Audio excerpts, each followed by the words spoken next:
सिद्ध परमेष्टि भगवान की, देवादिदेव एक हजार शेर ऋषभदेव भगवान की, देवादिदेव एक जी चिंतामणि पार्श्वनाथ भगवान की, देवादिदेव एक हजार श्री भगवान श्री महावीर भगवान की, परम पूज्य आचार्य भगवान कुंद कुंद स्वामी की, परम पूज्य आचार्य भगवान आदिशंकर जी महाराज की, परम पूज्य आचार्य भगवान विद्यासागर जी महाराज की, परम पूज्य आचार्य भगवान गणाचार्य गुरुवर विराग सागर जी महाराज की, परम पूज्य पट्टाचार्य आचार्य श्री विशुद्ध सागर जी महाराज की,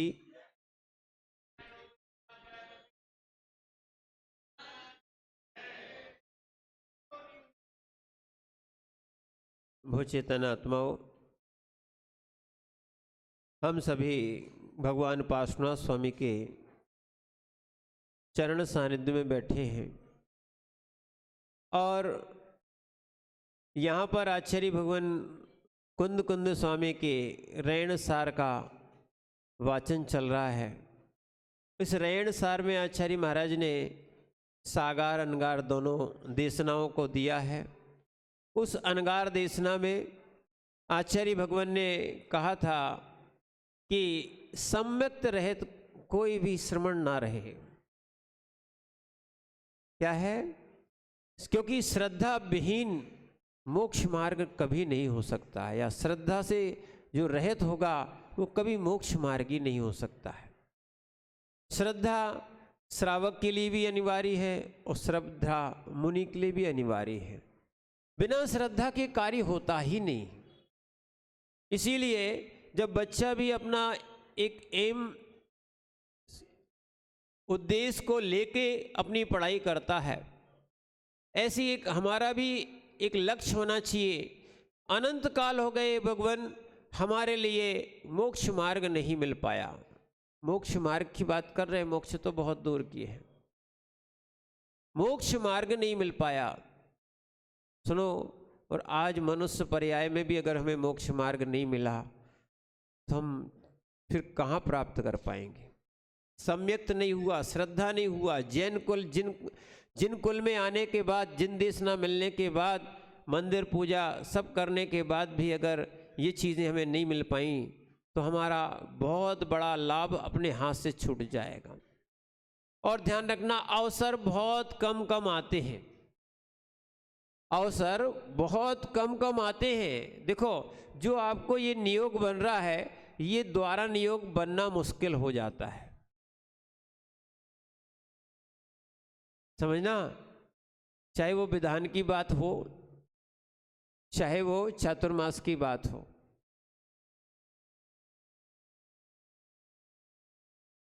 चाहे वो सम्यक्त की बात हो, ये नियोग अलग ही है। समझना, जब आप भगवान के दर्शन करो, चाहे ऊपर बालिती के दर्शन करो, देखना बिल्कुल अपन लोगों को भगवान जैसी पर्याय मिली। कैसी मिली है? बस पर्याय जब मिल गई है तो परिणाम बनाने में क्या देरी है? भगवान जैसी पर्याय, पुरुषों को तो पूरी भगवान जैसी पर्याय मिली है। कहीं कोई अंतर नहीं है। अंतर बस इतना ही है कि हमारे परिणामों में बड़ा क्या है, अंतर आ जाता है, और वो भी श्रद्धा के कारण आता है। श्रद्धा को हमें ही मजबूत करना पड़ेगी। अगर सम्यक्त रहे तो हमें निर्वाण की प्राप्ति नहीं होती। और सबसे पहले तो यह है, जो भगवान ने कहा है उसको स्वीकार करना। क्योंकि जैसे हम टीचर की बात मान लेते हैं, शिक्षक की बात मान लेते हैं, वैसे ही हमें गुरुओं की और प्रभु की बात मानना चाहिए। आज्ञा सम्यक्त है। 10 सम्यक्तों में पहला सम्यक्त बताया कि आज्ञा सम्यक्त। आपको कुछ मालूम है या ना मालूम हो, जो भगवान की आज्ञा है, जो गुरु ने बताया है, उसको जो स्वीकार करता है वो आज्ञा सम्यक दृष्टि जीव कहलाता है। भले कुछ पढ़ा लिखा हो या ना हो, बस वो आज्ञा को मानता है, उन पर श्रद्धान करता है। समझना इस बात को, गुरुओं पर श्रद्धान करता है। क्या है? निर्ग्रंथ गुरुओं पर श्रद्धान करता है और वहाँ पर कोई ईर्षा भाव नहीं होता है। इसी बात को कल आचार्य महाराज ने भी समझाया था। जिस प्रकार चम्मट्ठी मनसव लद्धो, यानी जिस प्रकार चर्म अस्थि मांस का लोभी श्वान क्या है कि कोई व्यक्ति, ये भी क्लियर कर दे रहे, जैसे कोई श्वान भोजन कर रहा हो और कोई व्यक्ति वहां से गुजरे तो उसको ये लगता है कि ये छीनने आ रहा है।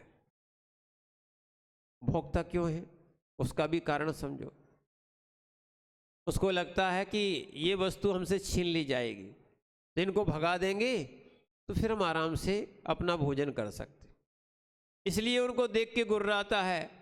ऐसे ही जो देखकर श्वान गुर्राता है, उसी प्रकार जो सम्यक रहित जीव है, पापी है, स्वार्थवश क्या है, स्वार्थवश अपनी दृष्टि को रखकर किसी धर्मात्मा को देखकर ऐसा करता है, तो या विपरीत भाषण करता है, विपरीतता लाता है, तो ध्यान रखना वो व्यक्ति जो है ना मोक्ष मार्गी नहीं है, सम्यक्त से रहित है। एक और बात आपको बताएं, भले अपन पंचम काल और होंडा और सर्पणी काल में जन्मे, हो सकता है कि अपना उतना पुण्य योग हो या ना हो, ईर्षा बंद कर दो। पाप का बंद करा रहा है, स्वयं के कर्म जला रहा है, उसका नाम है ईर्षा। चाहे निर्गंथ हो और चाहे श्रावक हो। समझो आप बात को। आपने अभी अष्टानिका का विधान में मैना सुंदरी का भी कथन आने वाला है, ठीक है। और मैना सुंदरी ने तो यही कहा था, सब अपने अपने भाग्य का खाते हैं। जिसके भाग्य में जो होता है, समझ रहे हैं आप बात को, जिसके भाग्य में जो होता है वो उसको प्राप्त होता है। किसी के भाग्य को कोई छीन भी नहीं सकता, किसी के भाग्य को कोई भाग्य विधाता भी भगवान भी नहीं है, किसी को भाग्य दे भी नहीं सकता, किसी के भाग्य को छीन भी नहीं सकता। जब ऐसी दशाएं अपन को सुनने मिल रही हैं, जब मैना सुंदरी, अगर ये कहा जाए छोटी सी बच्ची, जब उसकी ये धारणा विवाह के पूर्व बन गई थी, तो क्या हमारी ये धारणा नहीं बन पाएगी? तो हम क्यों करें किसी से ईर्षा? खूब करो आप अनुमोदना, अच्छे कार्यों की या सम्यक बढ़ाने वाली क्रियाओं की खूब करो आप अनुमोदना। सुनो, आप बैठ पाओ तो बहुत अच्छा है, अपना समय का सदुपयोग करोगे, अन्यथा अनुमोदना तो जरूर करना ही चाहिए। हमें प्रचार की अन्य आवश्यकता नहीं, अपन ही प्रचार में समर्थ है। जब हम ईर्षा का, द्वेष का सब जगह प्रचार कर सकते हैं, तो धर्म का प्रचार करने में जाता क्या है?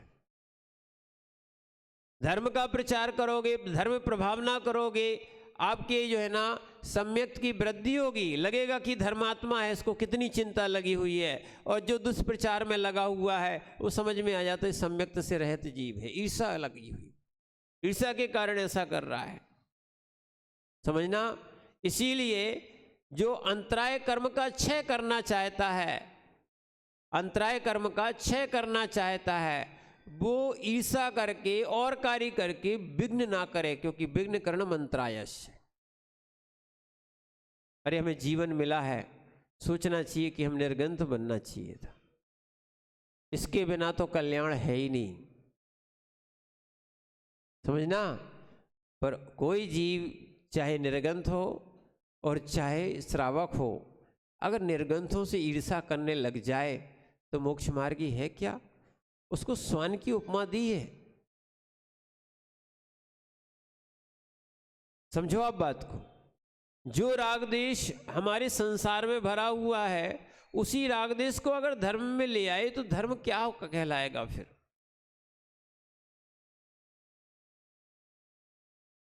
समझो आप बात को। ये अंतरंग में अपने संस्कार बने हुए हैं, तो जो संसार में राग द्वेष करते हैं, अपना पराया तुपना करते हैं, ये ध्यान रखना, ये अज्ञान भाव है। यहां तक कि आप अन्य ग्रंथों से देखने का प्रयास करो। रत्नखंड श्रावकाचार्य में लिखा है, जो चारित्र्य अधिकार का पहला श्लोक है, ये कौन सा? चारित्र्य अधिकार का पहला श्लोक है। महेंद्र भैया याद है? नहीं है? अक्षय भैया? नहीं।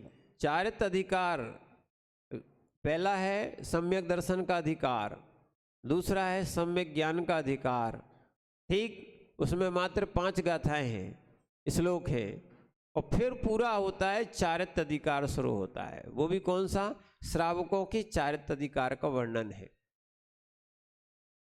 उसकी पहले श्लोक में लिखा हुआ है, रागद्वेष निवृत्ति चरणम प्रतिपद्यते साधु। राग देश की निवृत्ति के लिए, अब वहां साधु नहीं लगाना, ठीक है? सज्जन पुरुष, राग देश की निवृत्ति के लिए सज्जन पुरुष आचरण को धारण करते हैं।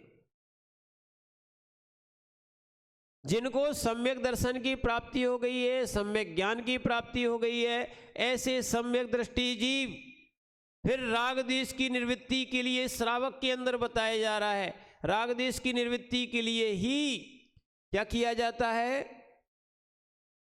चारित्र्य का धारण किया जाता है। सज्जन उसे कहा जाता है, उसको साधु पुरुष कहा जाता है।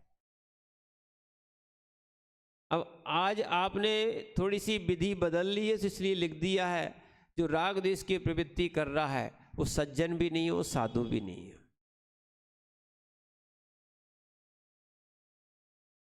समझो, जैसे एक दिन हमने आपको कहानी सुनाई थी, एक गुरुजी के 2 पैर 2 उनके शिष्य दबा रहे थे।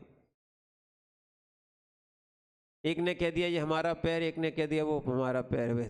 पैर किसके थे? पैर किसके थे?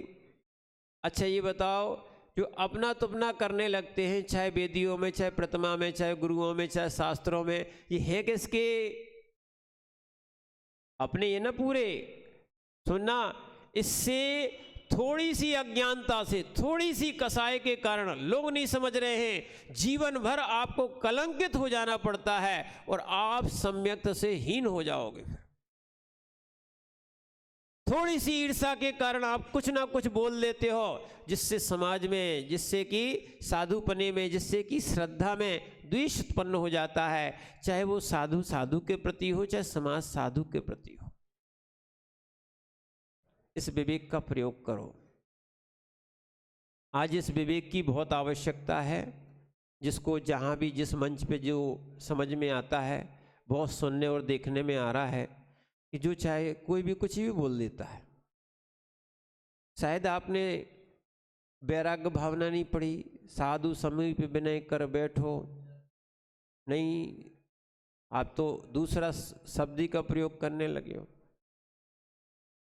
साधु के समय एक विवेक से और धैर्य से काम करना चाहिए, समझना। नहीं तो आप सोचते हो हमने बहुत अच्छा काम कर लिया। ध्यान रखना, जीवन भर तुम्हारे बच्चों का भविष्य खराब हो जाएगा, कुल कलंकित हो जाएगा। क्या है? आप समझने का प्रयास करो। थोड़े से कसाय ईर्ष्या के द्वेष और आवेश में आके, है ना, यहां तक कि आपके मने ये सम्यक्त से रहित दशा तो है ही, समाज में भी आपकी क्या है, कोई प्रतिष्ठा नहीं हो पाएगी। इसलिए व्यवहार से भी समझो और निश्चय से भी समझो, कहाँ कौन सी कार्य करनी है और कहाँ करनी नहीं है। और ये सब थोड़ा सा द्वेष काम करता है। ये आग लगाने का काम कोई करता है तो वो उसका नाम है ईर्ष्या। क्या है? ईर्ष्या ऐसी हो जाती है कि जीव सम्यक्त से रहित हो जाता है। इसलिए ध्यान रखना, जैसे श्वान एक निर्गंथ को देख के गुर्रा रहा है, ऐसी अपन भी दृष्टि ना करें। अपन तो मनुष्य हैं और अपनी तो यहाँ कितनी अच्छी बात कही जा रही है, अपनी तो वो पर्याय मिली है जैसे अरहंतों की पर्याय है, बिल्कुल अरहंतों की पर्याय और अपनी पर्याय मिला के देख लो। अब स्वान थोड़ी है पल लो, नहीं तो क्या है, एक पुजारी दूसरे पुजारी को देख के गुर्राए। समझो आप बात को, चाहे एक पुजारन दूसरी पुजारन को देख के ईर्ष्या करे। सुनना, आनंद आना चाहिए कि हाँ, कम से कम आज इस पंचम काल में इतने सारे लोग धर्म ध्यान के लिए इकट्ठे बैठ रहे उठ रहे, कितना आनंद की बात है। पहले इतना अवसर कम मिल पाता था, इतनी कार्यक्रम या प्रतिष्ठाएं या धार्मिक आयोजन कम हो पाते थे, जो आज अपन को देखने मिल रहे। और सबसे बड़ी बात तो ये है, इस पंचम काल में भी इतने सारे निर्गंत साधुओं का हमें दर्शन मिल रहा है, जहाँ लोग एक एक साधु के लिए तरसते थे। क्या है, लोग सोचते थे कभी कोई साधु इकट्ठे होते होंगे, आज हमारे लिए बहुत सारे साधु इकट्ठे रूप में भी कोई सम्मेलन के रूप में वो हमें देखने का अवसर मिलता है। कितना आनंद आता है, कितना गदगद भाव होता है। इस पंचम काल में भी लोग निर्गंथ बन रहे हैं और चतुर्थ काल सादृश्य चर्याओं का पालन हमें देखने मिल रहा है। इसको देखकर आनंद आना चाहिए। क्या है, आज धर्म की वृद्धि हो रही है, जहाँ भगवान नहीं है, जहाँ कोई रिद्धिधारी नहीं है, जहाँ कोई क्या है गुप्तिधारी कहा जाए या किसी विद्याधरों का आना जाना नहीं हो रहा है, जहाँ कोई देव नहीं आ रहे हैं। समझना, बिना अवधि ज्ञान के भी श्रावक लोगों की इतनी श्रद्धा बढ़ रही। ये पंचम काल का चमत्कार नहीं है तो और क्या है। धर्मात्मा तो और आनंद में रहता है। लोगों को लगता होगा कि ये पंचम काल है, पर हमें तो ऐसा लगता है कि ये चतुर्थ काल है। क्यों? निर्गंत साधु मिल रहे, भगवंत मिल रहे, अपनी चर्या का पालन करने के लिए बहुत सुविधाएं मिल रही। इससे ज्यादा और क्या चाहिए अपन को। पर ध्यान रखना, जो लोग इस धारा को नहीं समझ पाते, अज्ञान में रहते हैं, इसमें अज्ञान में रहते हैं, वो लोग द्वेष कर बैठते हैं। जैसे ध्यान रखना, स्वान अपनी जाति को देखकर उसको अच्छा नहीं लगता है। हम तो मनुष्य हैं, धर्मात्मा है, मुनि है। क्या है? मनुष्य है, धर्मात्मा है, मुनि है। और जो मोक्ष मार्गी बनना चाहता है, उसकी भावना तो अलग ही होती है। जैसे तीर्थंकरों के शरीर में सफेद कलर का खून होता है,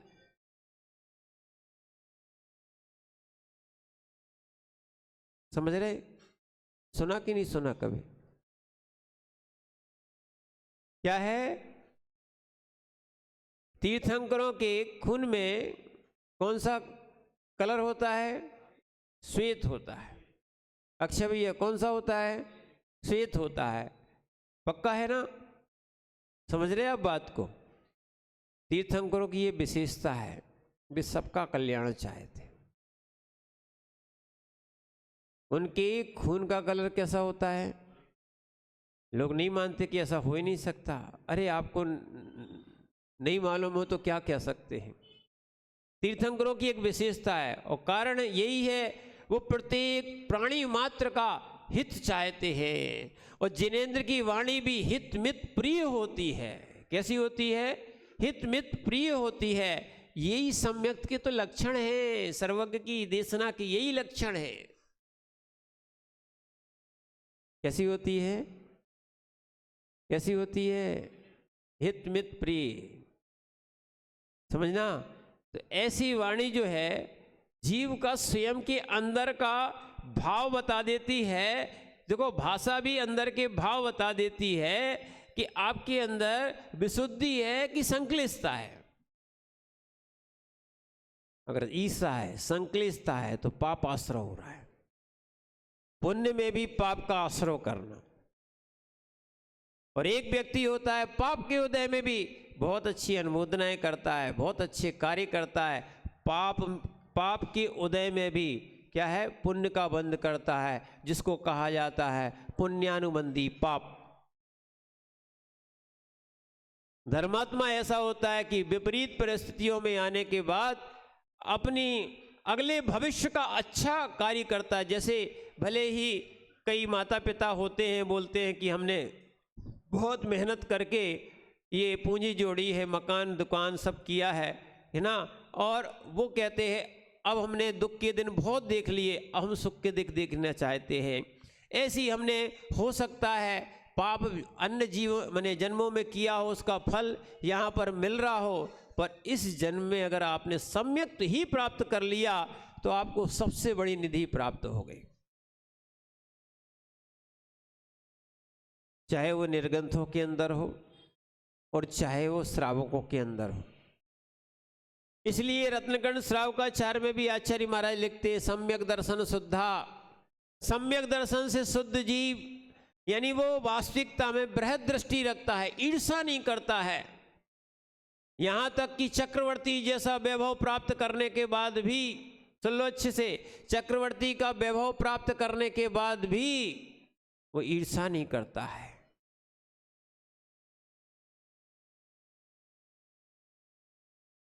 समझ रहे हैं आप बात को? आपको लग रहा होगा कि महाराज फिर भाई भाई में युद्ध क्यों हुआ था। हम भी आपके मंतव्य को समझ जाते हैं। बोले भाई भाई के बीच में युद्ध क्यों हुआ था? वो बीच में चक्र आ गया था, युद्ध नहीं होना था, चक्र प्रवेश नहीं कर रहा था। बाहुबली के पास समाचार पहुंचाया नगर में चक्र प्रवेश नहीं कर रहा है, इसलिए आप इसको स्वीकार कर लो। ऐसे बोले ऐसे थोड़ी की जाती है, अपन पहले बल का परीक्षा करते हैं, जो जीतेगा फिर उसके बाद उसको चक्रवर्ती मान लेंगे। समझना, कई लोग इसको भी बहुत बड़ा द्वेष का कारण बना लेते हैं। क्या है समझो। और यहां पर इतना वैभव होने के बाद और यहां तक बाहुबली ने विजय प्राप्त करने के बाद भी राज्य किसको दिया था? राज्य किसको दिया था? भरत को ही राज्य दिया था। चक्रवर्ती तो वही थी, बस वो क्या था कि एक तो खानदान पे चलता नहीं है, जब तक पूरे लोग वो चाहते नहीं थे कि भाइयों से युद्ध किया जाए, सत्य तो यही था, पर उसका एक नियोग और नियम है कि जब तक सब अधीनस्थ नहीं हो जाएंगे तब तक प्रवेश ही नहीं करेगा।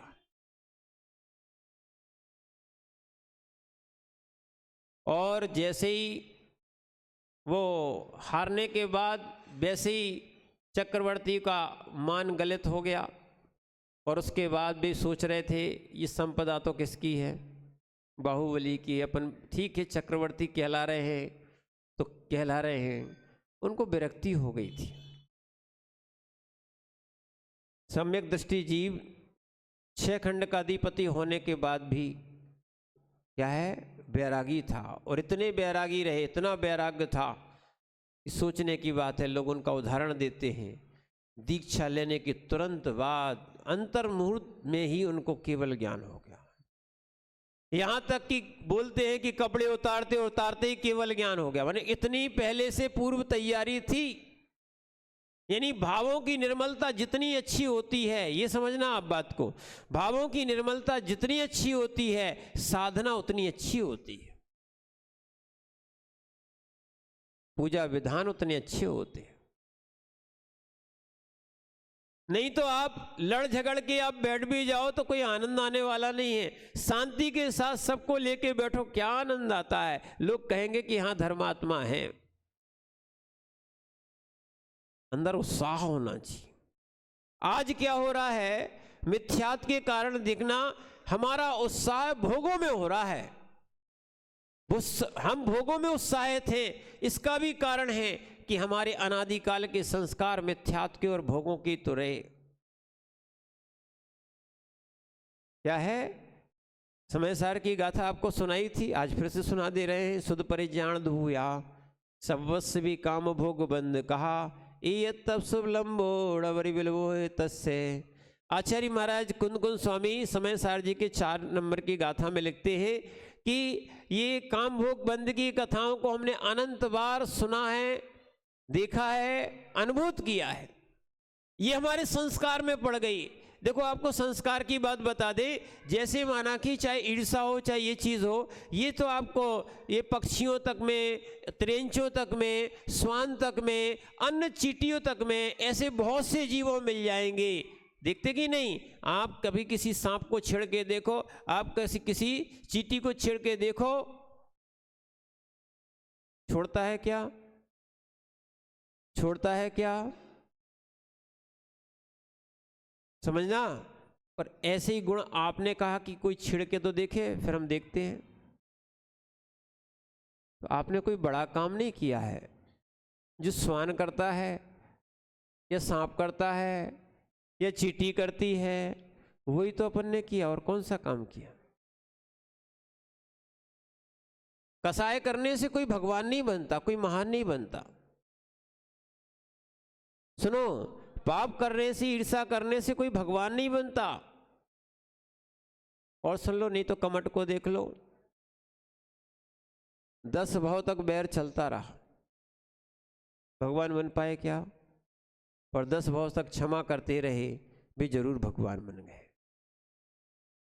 इसीलिए ध्यान रखना, किसी की साधना से, किसी के गुणों से, सुनो, देखकर या निर्गंधता को देखकर क्या है, ईर्षा भाव नहीं करना चाहिए।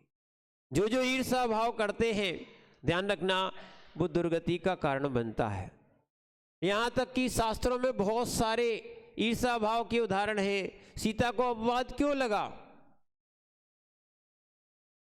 ईर्षा के कारण अपवाद कर दिया। सुन रहे आप बात को? श्रेणिक का नरक गति में गमन क्यों हुआ? मुनियों की ईर्षा के कारण। कोई महाराज से कोई ना तो बैर था न कुछ था, वो तो बोले ये तो किसके गुरु हैं? शेलना के गुरु है, इसलिए बदला लेना है। समझ रहे हैं आप बात को? इसीलिए ये चीजें समझने की आवश्यकता है। और देख लो आप, अंजना ने ईर्षा के कारण ही तो किया था। कनकोदरी की पर्याय में जब पटरानी थी, देखो जब अधिकार मिलता भैया, ईर्षा में कभी देव शास्त्र गुरु का अपमान नहीं कर देना चाहिए। उन्होंने मूर्ति छिपा दी, मूर्ति फिकवा दी, 2 लेख मिलते। क्या हुआ? 22 वर्ष तक पति का वियोग हो गया। क्या हो गया? 22 वर्ष तक क्या हो गया? 22 वर्ष तक पति का वियोग हो गया। ऐसा कर्म बंधा। कहाँ 22 घड़ी की बात आती है और उदय कितना बड़ा होता। इसलिए आपसे कह रहे हैं, मनुष्य पर्याय मात्र अधिक से अधिक देखी जाए 120 वर्ष की है। क्या है? अब कम तो हो ही रही है, बहुत कम हो रही है, पर कसाय कम हो जाए तो अच्छी बात है। क्या है? अगर कसाय ईर्षा भाव कम हो जाए तो मोक्ष मार्ग खुला है। कई लोग कसाय करके या कसाय करने को धर्म मान लेते हैं। ये सबसे बड़ी भूल है। जिनकी अनंतानुबंधी कसाय होती है, ईर्षाएं होती है, वे सम्यक दृष्टि नहीं बन पाती। निर्गंथ मुनि तो और बड़ी बात है। और यदि, और सुन लो भैया, यदि मुनिराज के अंदर भी कसाय भाव आ गया है तो उनका ऊपर से जो है ना, आपको पिछी कमंडल दिखेगा, महाव्रत दिखेगा, अंतरंग से पहले गुण स्थान तक मुनिराज आ सकते हैं। और अभव्य जीव का तो पहला ही गुण स्थान होता है। कौन सा? जो आत्मा के कल्याण के लिए, सुनो, दीक्षा नहीं लेता। सुनो भैया, धम्मम भोग निमित्तम, बोले स्वर्ग मिल जाएगा या ऐसे नारायण प्रति नारायण और जैसे वैभव मिल जाएंगे, और बोले अब अंत भला कर ले रहे, माने अंत सुधार ले रहे कि आगे दुख ना उठाना पड़े, स्वर्ग मिल जाए, यानी या भोगों की सामग्री मिल जाए। साधना किस लिए कर रहे हैं कि आगे जो है ना अपनी पर्याय सुधर जाए, परिणाम नहीं सुधार रहे, क्या कर रहे हैं, बस उसी में लगे हुए हैं। ऐसे जीव जो है ना बिना आत्मकल्याण के, बिना वैराग्य के जो दीक्षा लेते हैं और देखना वे मात्र क्या है, द्वेषी कर लेते हैं। और सुन लो, आचार्य लोगों का कथन है, जो साधु पढ़ता नहीं है तो फिर लड़ता है, और क्या करेगा, पढ़ेगा नहीं तो। आज बच्चों को देख लो, जिनको पढ़ाई में नहीं लगाओ तो वे किस में पढ़ जाएंगे। पढ़ाई में नहीं लगाओगे तो काय में पढ़ेंगे। बात समझ में आ रही कि नहीं। लड़ाई से बचना हो, अशुभ से बचना हो तो पढ़ाई और स्वाध्याय करना प्रारंभ कर लो। और साधु का काम भी यही है, साधु कार्य तपः श्रुता। साधु का कार्य ईर्षा में नहीं है, प्रपंचों का काम नहीं है, पंचायत करने का काम साधुओं का नहीं है। समझो आप बात को। इसीलिए क्योंकि इसमें द्वेष होता है, बहुत सी व्यवस्थाओं में द्वेष होता है। देखो यहां तक कि आप पेज नंबर 94 में आचार्य भगवान दर्शन पाहोड़ जो कुंद कुंद स्वामी ने लिखा है, उसमें भी ये चीज समझना कि साधु को देखकर द्वेष नहीं करना चाहिए। क्या है, दर्शन पाहोड़ ही कहता है कि सम्यक दर्शन के लिए, यानी जो सम्यक दर्शन होता है, श्रद्धा होती है, उसके लिए क्या कहा गया है, सम्यक दर्शन। ऐसे 8 पाहोड़ में सबसे पहला कौन सा रखा है, दर्शन पाहोड़। दर्शन यानी देखने वाला नहीं, श्रद्धा का। तो आचार्य महाराज यहां पर गाथा नंबर 24 और 25 में लिखते हैं, मात्सरी भाव से भरा हुआ जो व्यक्ति क्या है, जिन यानी श्रवण की यथाजात सहज उत्पन्न दिगंबर रूप को देखकर देखने योग्य नहीं मानता, वह संयमी होने पर भी मिथ्या दृष्टि ही है। कई लोग बोलते, सुनो सुनो सुनील भैया, ऐसे लोग बोलते हैं कपड़े उतार दिए, ऐसे तो जानवर भी रहते हैं, इनसे थोड़ी संयमी कहलाते। यथाजात यानी जैसे उत्पन्न हुए ना, उसको कहा जाता है यथाजात मुद्रा को देखकर, दिगंबर मुद्रा को देखकर, है ना, जो सहज उत्पन्न दिगंबर मुद्रा है उनको देखकर जो उनको संयमी नहीं मानता, वो मिथ्या दृष्टि होता है। संयमी होने पर भी उनको नहीं मानता, वो क्या है, ये साधु थोड़ी है। पढ़ लो भैया 24 नंबर की गाथा, पेज नंबर 794। क्या है, स्पष्ट लिखा है, दर्शन पाहुड़ में लिखा है। फिर से पढ़ लो, मात्सरी भाव से भरा हुआ, ईर्षा भाव से भरा हुआ। ये ईर्षा ही जलाती है, ध्यान रखना। जितनी अग्नि नहीं जलाती है, अग्नि में जलने वाले कुछ ऐसे भी तपस्वी हुए जिनको केवल ज्ञान हो गया है, उनको अग्नि ने नहीं जला पाया है, उनको केवल ज्ञान हुआ।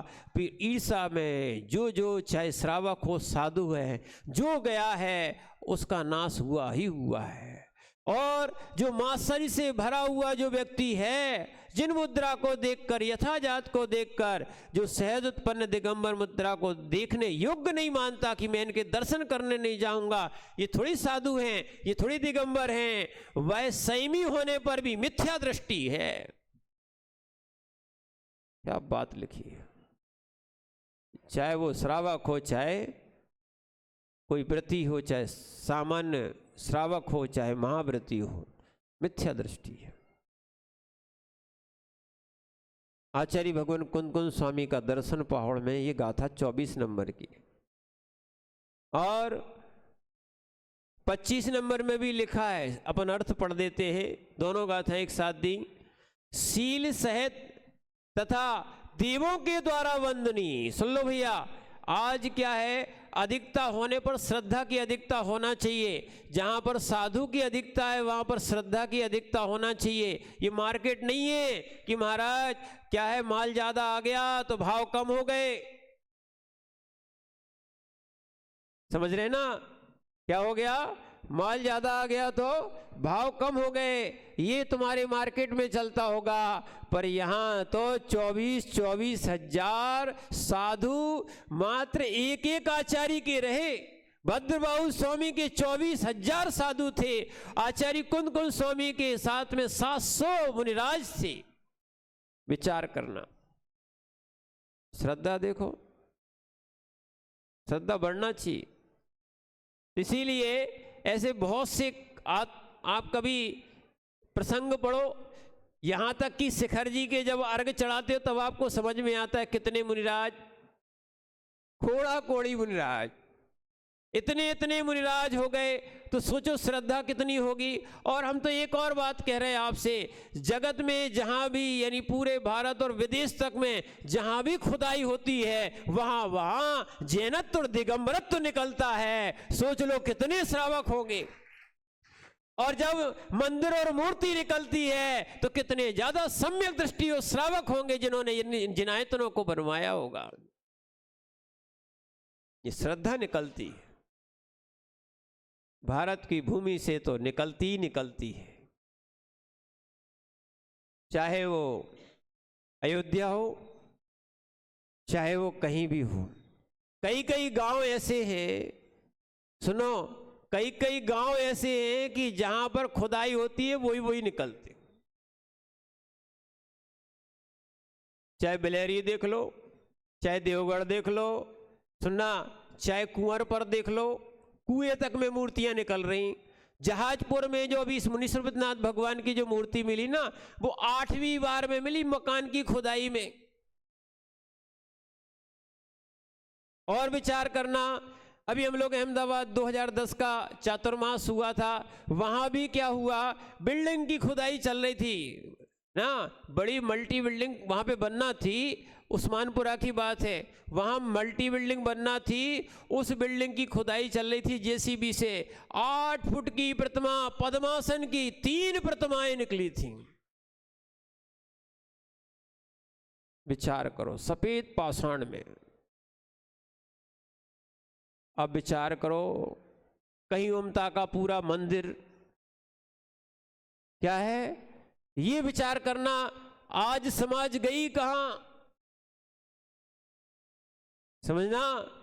कई ऐसे ऐसे श्रावक हुए जिन्होंने जैनत्व को नहीं बदला, चाहे अपने प्राण दे दिए। ये थी सम्यक तो श्रद्धा, और यही होना चाहिए। सुनना, नहीं तो क्या है, आज अपन देखते हैं जी के राज में रहियो की जैसी कहियो, उड़ बिलैया ले गई सो। ये सम्यक्त के लक्षण नहीं है। समझ रहे हैं आप बात को? इसीलिए आचार्य मर रहे, शील सहित तथा देवों के द्वारा वंदनी। ये मुनिराज देवों के द्वारा वंदनी होते हैं। देव भी मनुष्य पर्याय के लिए तरसते हैं, निर्गंथ के लिए क्या है, पूरे कल्याणक उन्हीं के द्वारा ही किए जाते हैं। यहां तक कि आहार भले नहीं दे पाते हो, पर आहार का जो पंचश्चर्य करने वाले होते वो देव होते हैं। महत्व को प्रकट करने वाले होते हैं, देवता सेवा करते हैं। वर्तमान में भी कई साधुओं की सेवा करते हुए देव देखे गए। समझना, इसीलिए शील सहित तथा देवों के द्वारा वंदनी जिन रूप को देखकर जो अपना गौरव करते हैं, अर्थात गौरव यानी कौन सा, अर्थात स्वयं को महान मानते हैं, वे सम्यक्त से रहित होते हैं। ये गाथा नंबर 25 में लिखा है। भैया कभी दर्शन पहाड़ को उठा के देख लेना। क्या है, अपने अलावा किसी को मानते नहीं हैं। ऐसे अहंकारी जीव सम्यक्त से रहित होते। क्या है,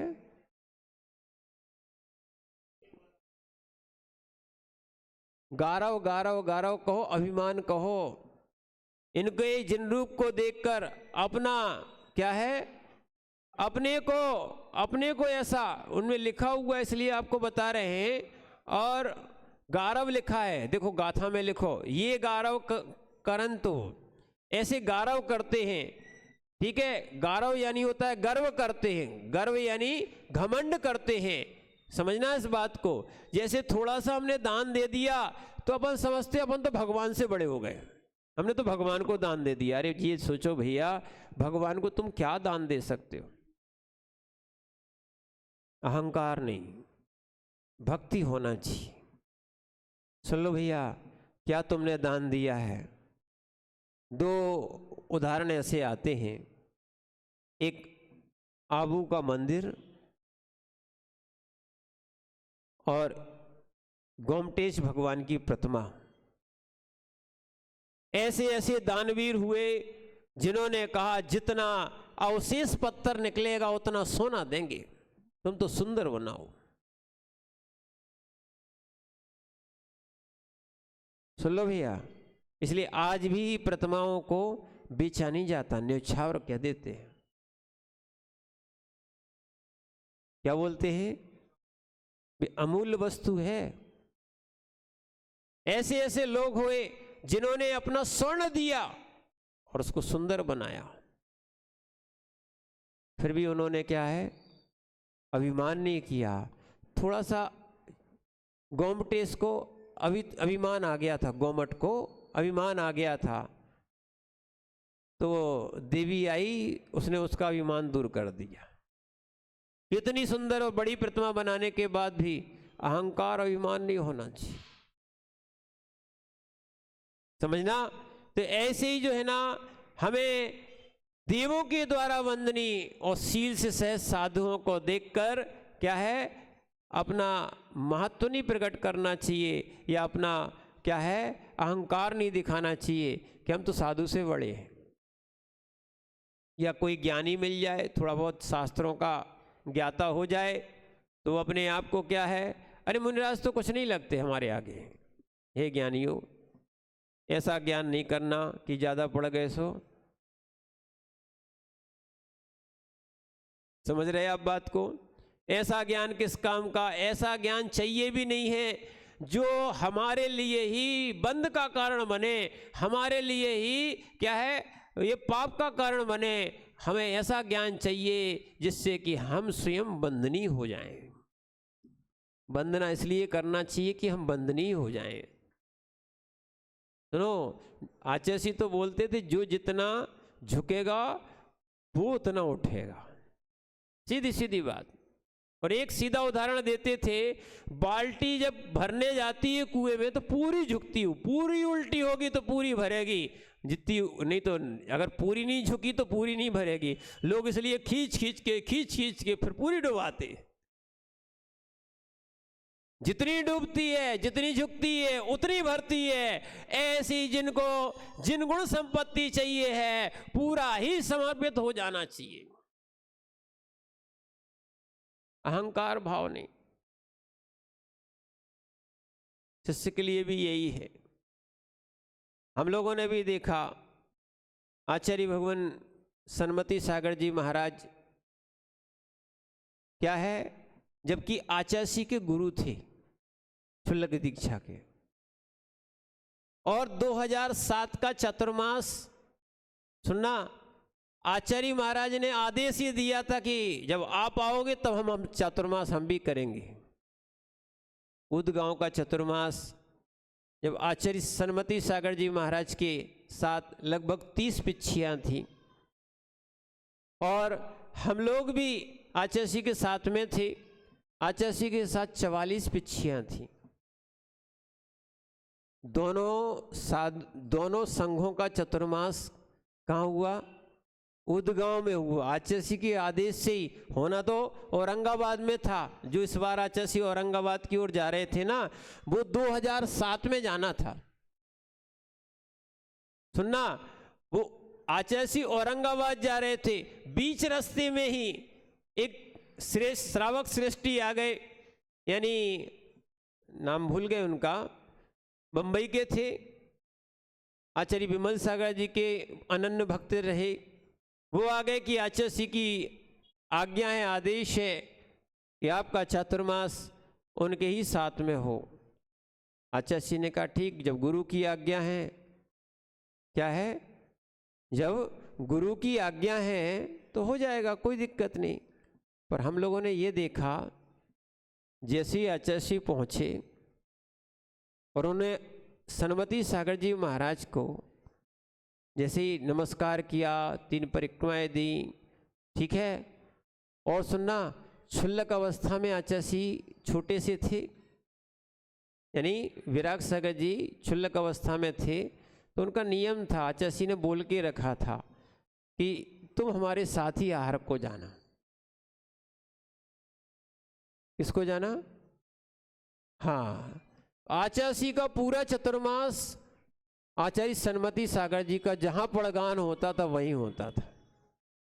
और सुनना, ये तो पड़गान की बात अलग, वो अपने गुरु की जैसी हम लोग आचार्य की विनय नहीं कर पाते, उससे ज्यादा विनय करते थे। समझना, इतने बड़े संघ के नायक होने के बाद भी, जिनके संघ भी था, ऐसा नहीं कि हमारा तो आचार्य से भी बड़ा संघ हो गया, बाकायदा विनय पूरे चातुर्मास वर्ष। ध्यान रखना, आचार्य ने हम लोगों को स्वयं प्रैक्टिकल करके दिखाया। अगर आचार्य कमंडल पकड़े रहते तो उनको लेने का प्रयास करते थे। कहीं कोई कार्य होता था तो जैसी सेवा क्षुल्लक अवस्था में होती थी, वैसी ही सेवा आचार्य सनमति सागर जी महाराज ने स्वयं कहा कि विराग सागर जी महाराज, लगता नहीं है कि आप इतने बड़े आचार्य हैं, आप तो ऐसे कार्य करते हैं। तो आचार्य बोले, हम आपके सामने कोई आचार्य नहीं हैं, हम तो आपके छोटे क्षुल्लक जी शिष्य हैं आपके। यानी आचार्य कहते थे वो करके दिखाए, जितना जितना झुकता है शिष्य उतना ज्यादा उठता है। ऐसे ध्यान रखना। आचार्य महाराज कहते हैं यहाँ पर कि अगर जिनके अंदर जो ईर्षा भाव आ जाता, अहंकार भाव आ जाता है, जो साधु को वंदनीय नहीं मान पाता है, पूजनीय नहीं मान पाता है, वो ध्यान रखना, वो सम्यक दृष्टि से, मैंने सम्यक दृष्टि से रहित है या सम्यक दर्शन से रहित श्रावक है, साधु है।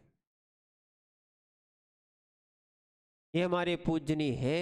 ध्यान रखना, भले महाराज सहज हो सकते हैं, पर वो क्या है, गुणों से भरे हुए हैं, और साधु को सहज रहना ही चाहिए।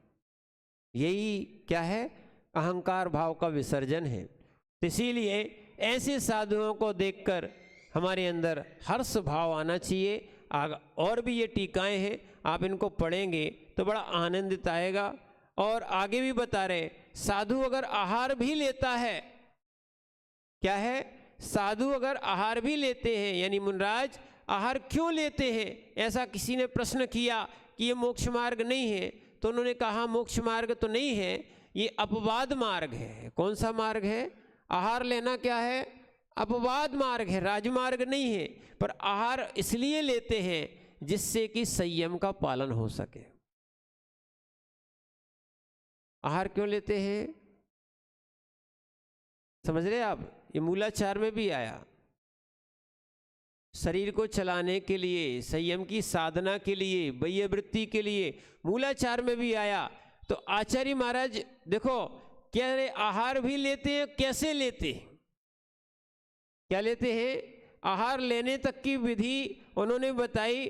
आचार्य महाराज गाथा नंबर 107 में लिख रहे हैं, भुंजदी जहालाहम जदीनाण संयम निमित्तम झाणज्जय निमित्तम अणयारो मुखमग्रदो। पढ़िए,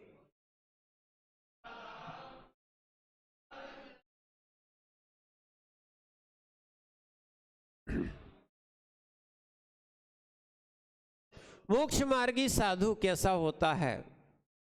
आहार के लिए उन्होंने बताया मोक्ष मार्गी साधु जयी यानी यति, जयी यानी यति, जहा लाभम यथा लाभ, जो प्राप्त हो गया हो। आहार में क्या है, जो प्राप्त हो गया हो, भुंजदी भोजन करता है उसको। और णाण संयम निमित्तम, ज्ञान और संयम की वृद्धि के लिए आहार क्यों लेते हैं? ज्ञान और संयम की वृद्धि के लिए। तथा झाणज्जय निमित्तम, ध्यान अध्ययन के निमित्त के लिए। साधु क्यों आहार करते हैं? तथा क्या लिखा? झाणज्जय निमित्तम लेहदी ग्रहण करते हैं, अड़यारो वह अंगार साधु मुख मग्र दो। अगर इसके लिए ही लेते हैं तो वो मोक्ष मार्गी है। शरीर बनाने के लिए, सुंदर बनाने के लिए, बल बढ़ाने के लिए अन्य चीज़ों को लेते हैं तो साधु को ये मोक्ष मार्गी नहीं कहा जाएगा। सुनो, आप वैराग्य होना चाहिए। आत्मशक्ति से बहुत काम बनते हैं। आत्मशक्ति से बहुत काम बनते हैं। लोग सोचते हैं शरीर शक्ति से काम होता है। अरे शरीर से तो बहुत बड़े बड़े पहलवान देख लिया आपने। सुनो, धनवान को भी नहीं देखना, हृदय होना चाहिए। व्यक्ति नहीं देखना, भक्ति देखना। क्या देखना? शरीर नहीं देखना, उसकी साधना देखना। और साधना वास्तविकता में भावों से होती है।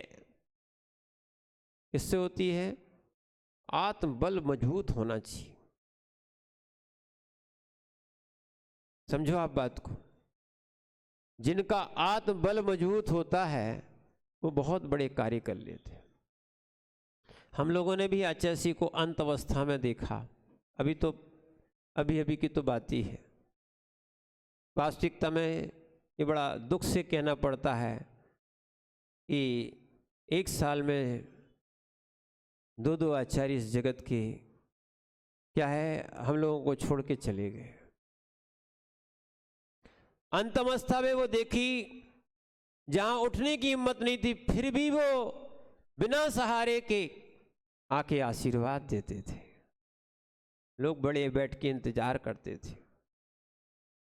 समझना। अब आप कहोगे शक्ति, उस समय तो कुछ भी नहीं चल रहा था। आत्मशक्ति होती है। कौन सी शक्ति होती है? आत्मशक्ति होती है। ध्यान रखना। शरीर शक्ति हम लोगों ने ये कह रहे हैं ना, वक्ता अगर स्वयं अनुभूत हो तो बहुत बड़ी बात होती है। आत्मशक्ति होती है तो बहुत बड़ा कार्य होता है। और आत्मशक्ति नहीं होती, कितना भी मोटा और शक्तिशाली शरीर रह आए, नहीं काम होता है। जगत में सबसे बड़ी शक्ति है, उसका नाम है उत्साह शक्ति। सुन लो भैया, अगर उत्साह है, स्वयं का उत्साह है, बड़े से बड़ा कार्य तुम संपादित कर सकते हो, संपन्न कर सकते हो। और यदि आपके पास उत्साह शक्ति नहीं है तो बड़ी से बड़ी शक्ति तुम्हारी काम में आने वाली। विचार करना। यहाँ तक कि रानी लक्ष्मीबाई का नाम तो सुना, और भी बहुत सी वीरांगनाएं हुई। अब बचाओ, सोचने की बात है, जब ये युद्ध कर सकती हैं, ये स्त्री होने के बाद भी इनके अंदर पौरुष आ सकता है, तो पुरुषों के अंदर पौरुष कहाँ गया फिर? उत्साह शक्ति जगाओ। उत्साह शक्ति इसमें सम्यक प्रकट करेगी। समझ रहे आप बात को? उत्साह शक्ति आपको सम्यक प्रकट करेगी।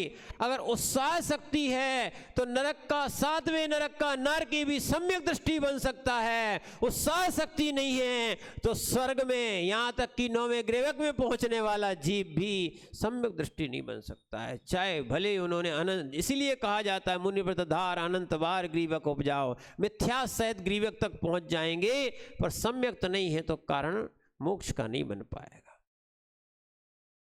इसलिए ध्यान रखना, उत्साह शक्ति बहुत बड़ी काम होती है।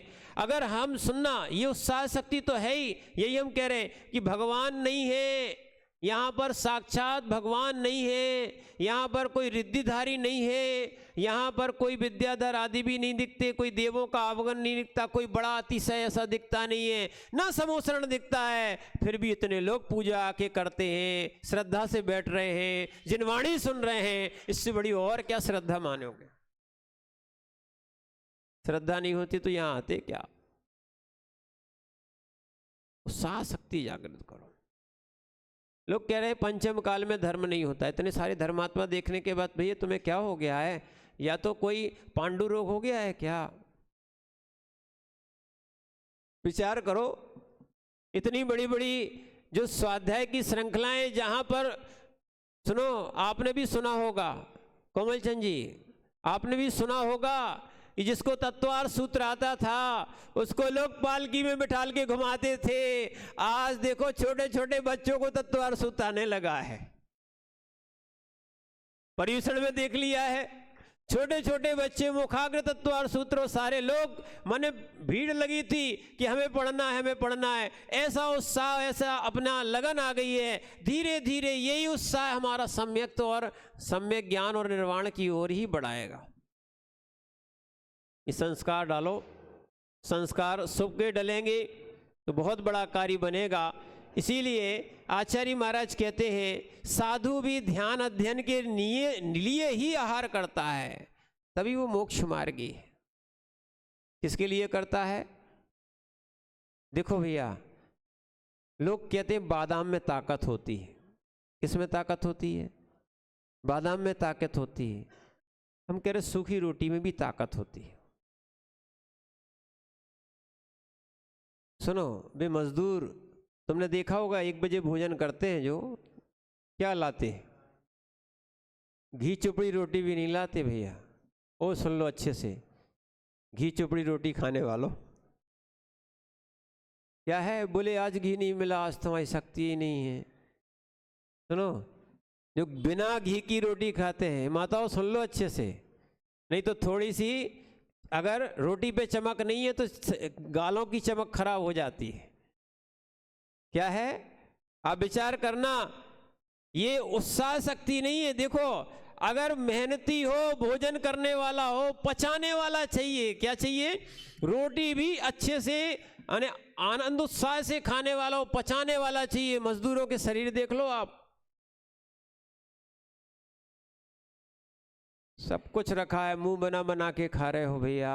और सबको देवसास गुरु मिले हैं इस पंचम काल में, जहाँ पर दौलत राम जी मैंने और भी जैसे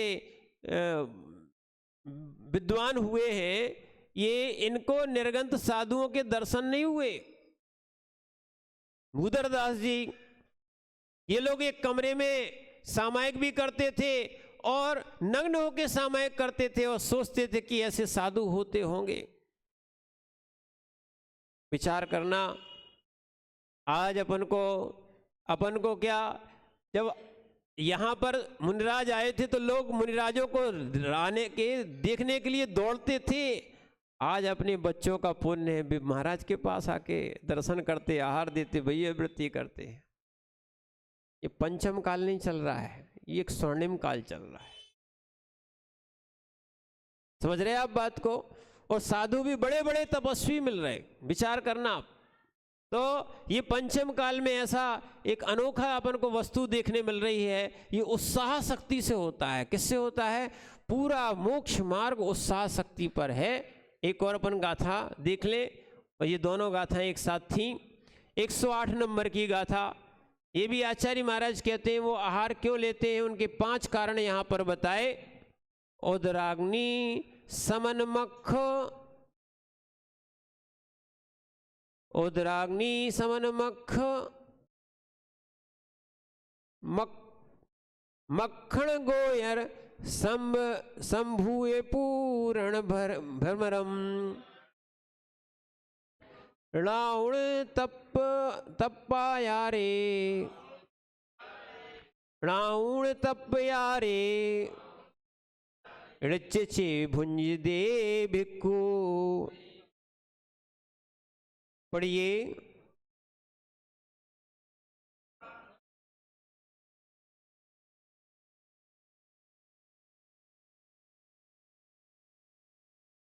आचार्य महाराज कह रहे हैं उदराग्नि समनमख, यानी साधु जो आहार करते हैं, मुनिराज आहार करते हैं, वो क्या करते हैं? पेट की उदराग्नि की क्या है, अग्नि को समन करने के लिए, यानी जीवन चलाने के लिए ही आहार लेते हैं। और अक्ष मक्ष, कौन सा, वो मक्खक मक्ख लिखा ना, उसका है अक्ष मक्ष। गोचर यानी गोचर विधि से जो, यानी जैसे आपने देखा ना ऑगन डालते हैं गाड़ी में, क्या डालते हैं, ऑगन डालते हैं, और वो वाला नहीं जो बैलगाड़ी में चक्का जो है ना, पहिया धुरी, वो क्या है आवाज ना करे इसलिए उसमें क्या है ऑगन डाल दिया जाता है। जैसे अपन वर्तमान में ग्रीस लगाते, अभी तो अलग आता, सफ़ेद अलग आता, काला अलग आता। उस समय तो क्या था, ये ग्रीस वगैरह तो चलते नहीं थे, क्या है सीधा कपड़ा लिया, उसको जलाया और उसको उसी में क्या बोलते हैं तेल में लिया और उसमें लगा दिया, उसको ऑगन बोलते थे। क्या बोलते थे, ऑगन बोलते थे। तो देखना यहाँ उदराग्नि, तो उदराग्नि के समन के लिए अक्ष मक्ष, जैसे गर्त पूरण होता है, गड्ढा भरा जाता है। आपने देखा कभी आपके यहाँ कोई गड्ढा हो, उसको भरने के लिए आप सुंदर सुंदर चीजें लाते होंगे। ध्यान रखना ज्ञानी हो, मलमा भी बिकता है, मनवा भी काम आता है। मलबा भी काम आता है। ऐसे ही आप किसी को ये नहीं समझना कि ये काम की वस्तु नहीं है। क्या है, एक एक ईंट, एक एक पत्थर, यहां तक कि पत्थर का छोटा टुकड़ा जिसको कहा जाता रेत, वो भी बहुत काम आती भैया। जब सबसे ज्यादा रेते के भाव बढ़ गए हैं, समझ रहे आप, वो छोटा पत्थर ही तो है। और ध्यान रखो, इसीलिए आचार्य महाराज लिख रहे हैं गोचरी वृत्ति से, अक्षमच्छ वृत्ति से। और जैसे गोचरी गाय भोजन करती है, सुन लो, गोचरी का अर्थ क्या होता है, गाय भोजन करती है। वो ये नहीं देखती कि ये क्या है, कोई बड़ा है कि छोटा है, वो तो मात्र घास देखती है। ऐसी साधु मात्र प्रासुक आहार अपना द्रव्य देखते हैं और गोचरी वृत्ति से आहार करते हैं। और शंभुपूर्ण यानी भ्रामरी वृत्ति से आहार करते हैं। और भ्रामरी वृत्ति लिखा है उसमें, भ्रमर, भ्रामरी, समझ गए। जैसे भौरा होता ना, भौरा, ये होते हैं साधु, और ऐसी साधु होना चाहिए। समझना कि जैसे भौरा पराग तो लेता है,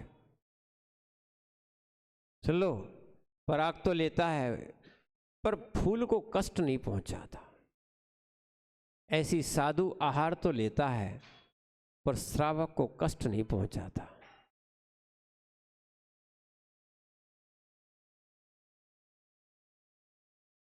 समझो आप बात को, नहीं तो बहुत सारी बातें सुना के आ गए, बहुत चीजें करके आ गए, ये नहीं।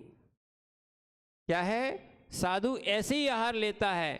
और आगे भी लिखा है, तब प्यारे मुनि चर्या के लिए इनके भेदों का णाउण जानकर साधु जो है ना, भिक्खु यानी साधु, ऋच्छेव नित्य ही भुज दे यानी आहार ग्रहण करता है। पहला कारण क्या हो गया, उदराग्नि के समन के लिए। दूसरा, इंद्री को स्नेह या स्निग्ध करने के लिए। तीसरा है गोचरी यानी गौ की तरह चारा खाती है ना, वैसे ही खाने के लिए। और मैंने फिर दिया था गोचरी हो गया। और संभूरण जैसे पेट के गड्ढे मात्र को भरने के लिए, ठीक है, गड्ढा भरा जाता है ना, वैसे ही पेट का गड्ढा भरने के लिए। और भौरे की तरह बिना किसी को कष्ट दिए थोड़ा सा लेना, ठीक है। इन भिक्षा के 5 प्रकार को जानकर नित्य ही साधु आहार करते हैं। ऐसे साधु मोक्ष मार्गी हैं, ऐसा जानना चाहिए। इस पंचम काल में अपन को ये मिल रहे हैं, ये अपने लिए बहुत बड़ी उपलब्धि है। ओम नमः सिद्धेभ्यः।